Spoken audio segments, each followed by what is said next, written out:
There are thousands of American citizens being held in jails all around the world, but very few of them are actually being held for political reasons as pawns, like the hostages in Gaza that were taken by terrorists.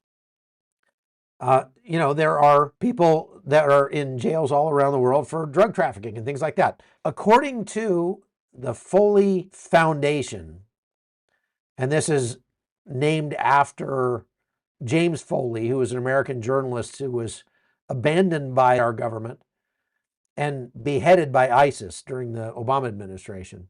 His mother started a foundation to track others who are being held hostage around the globe. And right now they say there are 46 American nationals known to be held captive unjustly in 16 countries. Most of them have been imprisoned for just over 5 years. And the way to get them out is by the government putting pressure on their governments or doing some sort of exchange for them.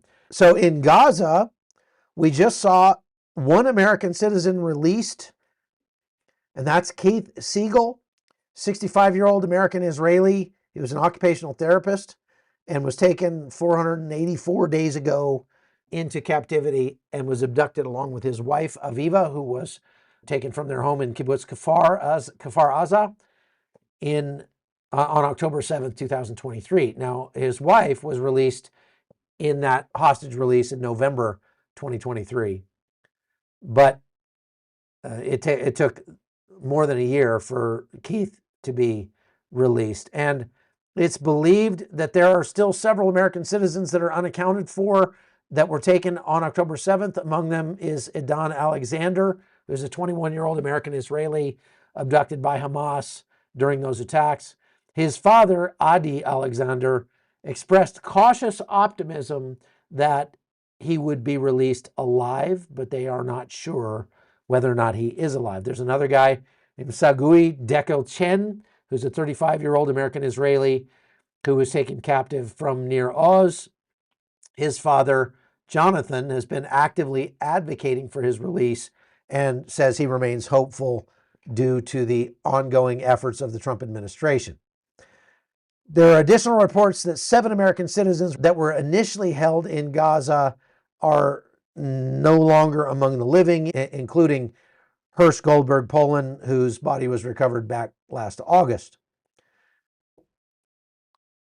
It is wonderful to see the Trump administration making this a priority, because that's how it ought to go. What it ought to go is if some organization or government around the world decides to take an American hostage, the phone should almost immediately ring with a general from the Pentagon or even the US president saying, I understand you have one of our citizens. That person had better be released within the next 24 hours. And I hope you don't, because we are going to level your country. We will reset your country. So the question is, how much is that American citizen worth to you? Because we will bring the full force of the American military against your country, and we will turn your country into a parking lot until and unless our American hostage is freed. And they will probably have to make good on that promise once. And if they do it once, they will probably never have to do it again, because people will realize you don't take hostages from the United States. Let me give you a little anecdote that I know from my time in Afghanistan and Iraq. I was in the Ranger Regiment when I was in the Army. And when I got out of the Army and met my wife, we started dating. Her younger brother was 8 years old. And he just looked at me like a superhero. This guy just got out of the Rangers and special operations and all this stuff. And here's this kid up in Wisconsin. And so he declared at the time, I'm going to be a Ranger too. And wouldn't you know it, but he actually succeeded at that and eventually became a U.S. Army Ranger right about the time that the global war on terror began. And he went over to Iraq on his first deployment, and they were on a base. They were staying on a base there with a bunch of other American military units, and it was a challenging time in Iraq, and it was pretty hot.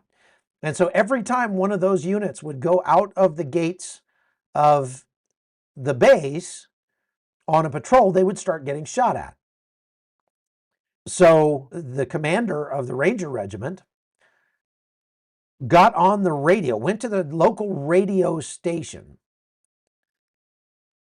and announced with the help of a translator over the radio to the entire city, the United States Rangers are here now, and if you shoot at us, if we catch so much as one stray bullet coming our way, when we go out the gate, we are going to make this town look like it got hit by a tornado.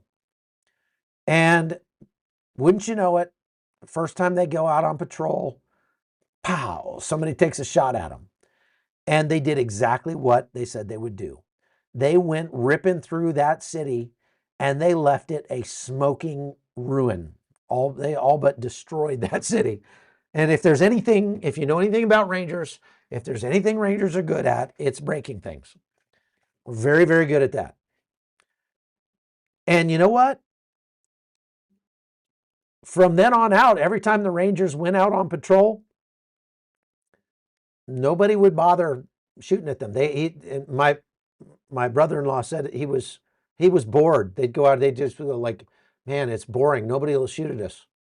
It's terrible. And so now that's not all. That's not the end of the story. The end of the story is that they still had problems with other units going out and getting shot at.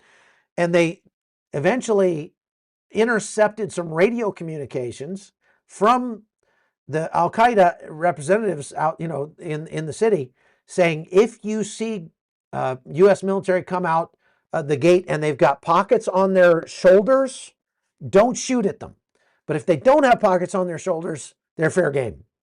That's because the Ranger uniforms at that time they'd been sewing pockets on their shoulder flaps so that they could, because when you're wearing your body armor, the chest pockets on your uniform are worthless because you can't get into them. So they had taken them off and put them on their shoulders. But they were the only unit that had done that at the time. And so when they intercepted those communications from the enemy, well, what did the Rangers do? They went out and got all new uniforms that didn't have pockets on the shoulders. And they did it again. And what I'm saying is that kind of force is exactly the language in which you must speak to bad people, because it's the only language they understand. And that is the language that Trump is speaking to the world in right now. Trump is speaking to the dictators and terrorists so that they understand him. Is there more known about the hostages released from Gaza, about their well-being, and about the Bebas children? Well, there's rumors going around that the Bebas children have not survived. We don't know that for sure. When the Bebas father was released, he said that he is still hopeful that Hamas is lying about those children.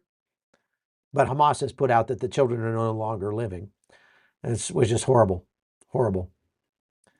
So we don't know whether or not they are among the living. They should have been among the first to have been released if they were. So terrible, terrible stuff. But the Trump administration is doing the right thing, speaking the right language about getting foreign governments, adversarial governments around the world to understand that we're not playing. And that's exactly what a president should do. We need a president who carries a big stick. Let your secretaries go speak softly. This is the right way to do it. You've heard that term, that the United States has used under the Monroe Doctrine and everything, that we will speak softly and carry a big stick. Well, it doesn't work as well if the president speaks softly and his people carry the stick. We need the president carrying the big stick and the people that work for him to be able to speak softly. And that's exactly what is happening in all of these situations, even here in Panama. There's been some word that Iran is shipping cash to Hezbollah, helping Hezbollah rearm and refit to continue fighting. What we know from watching these hostage kind of ceremonies that they have in Gaza as they release these hostages, they make them run the gauntlet of black-clad, uniformed Hamas operatives with weapons and make them hold up a certificate of capture or something like that from Hamas.